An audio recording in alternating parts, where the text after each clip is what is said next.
an illustration of the terminals of these chemically gated channels. They will be nerve cell endings that will either end on dendrites or on the soma, the nerve cell body itself, all over the place. But it is these chemically gated channels that are responsible for producing graded potentials.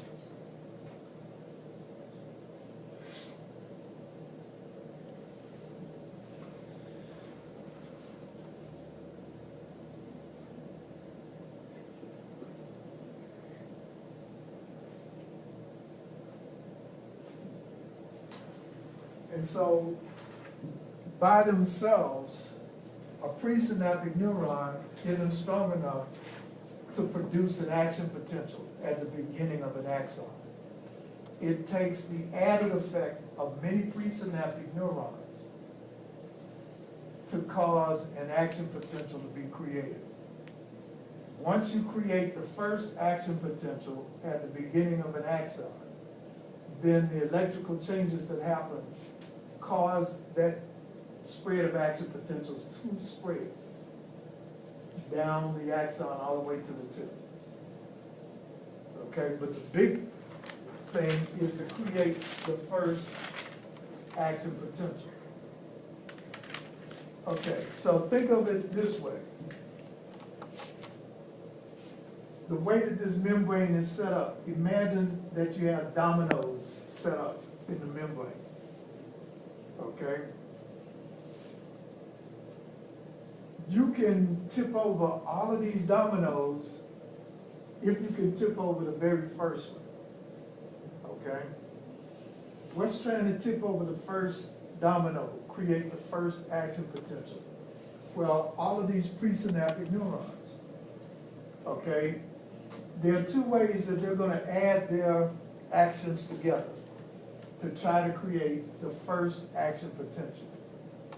All right, to say that they're adding their efforts together, we're going to call that what in terms of mathematics? Summation. Summation.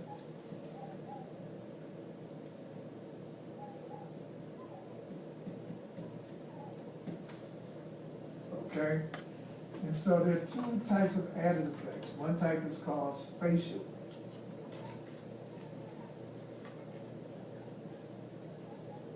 Summation.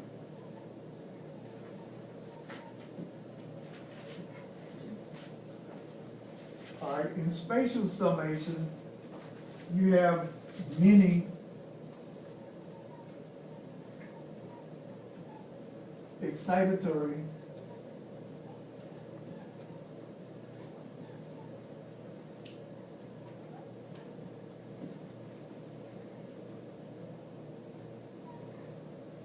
excitatory stimulation is going to move the inside of the cell from resting levels, but move it in which direction?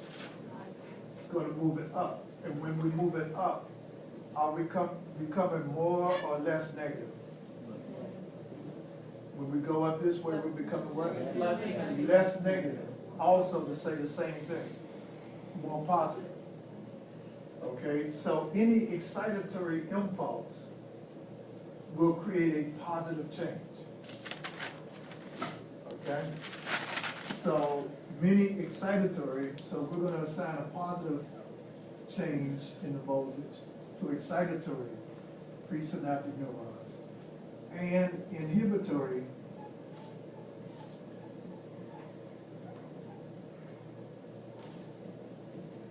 all right, so an inhibitory presynaptic neuron will cause this kind of change. So is this more or less negative? If we go this way, more negative. Okay? And so anything that inhibits the postsynaptic neuron will cause the postsynaptic neuron to become more negative from resting levels.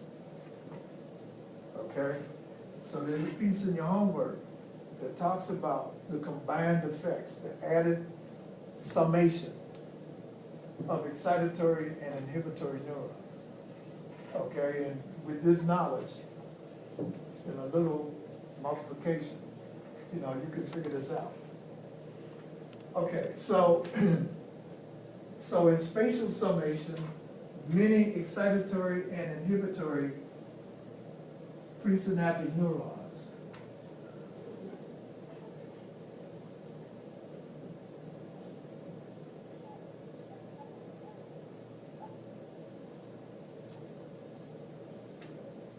have an additive effect by firing simultaneously, or I'll say fire simultaneously.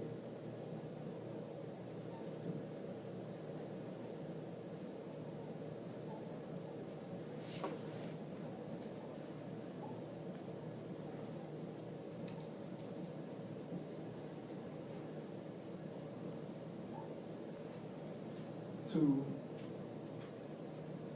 produce